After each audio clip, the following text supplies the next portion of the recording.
Assalamualaikum warahmatullahi wabarakatuh. Perkenalkan, nama saya Sani Nur Aini dari kelas 12 IPS 2. Di sini saya sebagai pemateri 1 ingin mempresentasikan materi tentang dinamika persatuan dan kesatuan dalam konteks Negara Kesatuan Republik Indonesia. Subbab Hakikat Negara Kesatuan Republik Indonesia. Konsep negara kesatuan atau unitarisme. Istilah negara kesatuan sudah sangat sering kalian dengar, sebab nama negara kita adalah Negara Kesatuan Republik Indonesia atau disebut juga NKRI. Jadi, istilah negara kesatuan sudah tertanam dalam pola pikir kita selaku warga negara Indonesia. Apa sih negara kesatuan? Menurut C.F. Strong dalam bukunya A History of Modern Political Constitution tahun 1963, negara kesatuan adalah bentuk negara di mana wewenang legislatif tertinggi dipusatkan dalam suatu badan legislatif nasional atau satu pemerintahan pusat. Nah, negara kesatuan juga mempunyai dua sistem, yaitu sistem sentralisasi dan sistem desentralisasi. Apa sih sistem sentralisasi dan desentralisasi? Dalam negara kesatuan bersistem sentralisasi, semua hal diatur dan diurus oleh pemerintahan pusat, sedangkan daerah hanya menjalankan perintah-perintah dan peraturan-peraturan dari pemerintahan pusat. Sedangkan sistem desentralisasi merupakan daerah yang diberi kekuasaan untuk mengatur suatu daerah otonominya sendiri. Meskipun demikian, pemerintahan pusat tetap memegang kekuasaan tertinggi. Nah, pada saat ini juga Indonesia merupakan negara kesatuan yang menganut sistem desentralisasi melalui mekanisme otonomi daerah. Jadi, dengan sistem ini, pemerintah pusat memberi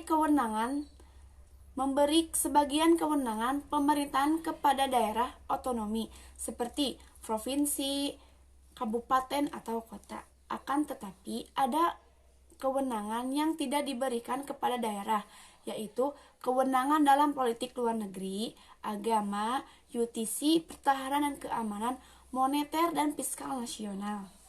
Saya Siti Hoyrunisa dari kelas 12 IPS 2. Di sini saya akan menjelaskan tentang persatuan dan kesatuan bangsa Indonesia dari masa ke masa. Proses mempertahankan keberadaan Negara Kesatuan Republik Indonesia mengalami dinamika yang sangat menarik untuk dikaji, di mana persatuan dan kesatuan bangsa yang menjadi modal utama untuk mempertahankan NKRI ternyata tidak selamanya berdiri kukuh, di mana persatuan dan kesatuan bangsa Indonesia dalam perwujudannya sangat dinamis. Ada kalanya persatuan dan kesatuan bangsa itu begitu kukuh, tetapi ada juga di mana masa ketika persatuan dan kesatuan bangsa mendapat ujian ketika dirongrong oleh gerakan pemberontakan yang ingin memisahkan diri dari NKRI serta segala bentuk teror yang bisa berdampak munculnya perpecahan di kalangan masyarakat Indonesia. Akan tetapi kita patut bersyukur dengan adanya ancaman atau gangguan tersebut tidak membuat NKRI menjadi lemah, tetapi semakin kukuh menunjukkan eksistensinya kepada dunia. Contoh gerakan-gerakan yang mendorong persatuan dan kesatuan bangsa. Yang pertama, persatuan dan kesatuan bangsa pada masa revolusi kemerdekaan tanggal 18 Agustus 1945 sampai dengan 27 Desember 1949. Pada periode ini bentuk NKRI adalah kesatuan dengan bentuk pemerintahan, adalah republik yang mana presiden berkedudukan sebagai kepala pemerintahan sekaligus sebagai kepala negara.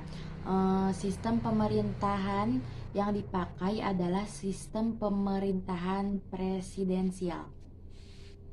Dalam periode ini yang dipakai sebagai pegangan adalah Undang-Undang Dasar 1945. Akan tetapi dalam pelaksanaannya belum dijalankan secara murni dan konsekuen. Hal ini dikarenakan bangsa Indonesia baru saja memproklamasikan kemerdekaannya. Pada waktu itu semua kekuatan negara difokuskan pada upaya mempertahankan kemerdekaan yang baru saja diraih dari rongrongan kekuatan asing yang ingin kembali menjajah Indonesia. Oleh karena itu, PPKI dalam Undang-Undang Dasar 1945 mencantumkan 2 ayat aturan tambahan yang menegaskan bahwa ayat yang pertama berisi dalam 6 bulan sesudah berakhirnya peperangan Asia Timur Raya, Presiden Indonesia mengatur dan menyelenggarakan segala hal yang ditetapkan dalam Undang-Undang Dasar ini.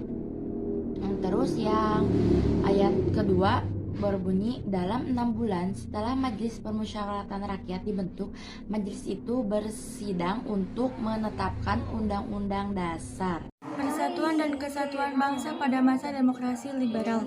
Bentuk negara Indonesia pada periode ini adalah sistem pemerintahan parlementer yang dipimpin oleh seorang Perdana Menteri. Hal yang menyebabkan kondisi negara kacau pada periode ini adalah tidak berhasilnya Badan Konstituante menyusun Undang-Undang Dasar yang baru, mendorong Presiden Soekarno untuk mengajukan rancangannya mengenai konsep demokrasi terpimpin dalam rangka kembali kepada UUD 1945. Lalu terjadi perdebatan yang tidak ujung pangkal, sementara di sisi lain kondisi negara makin gawat dan tidak terkendali yang mengancam persatuan dan kesatuan bangsa.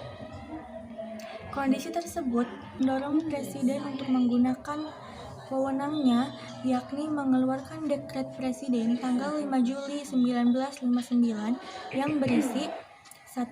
Pembubaran konstituante, 2. Memberlakukan kembali UUD 1945 dan tidak berlakunya lagi UUD 1950, 3. Pembentukan MPR dan DPA sementara.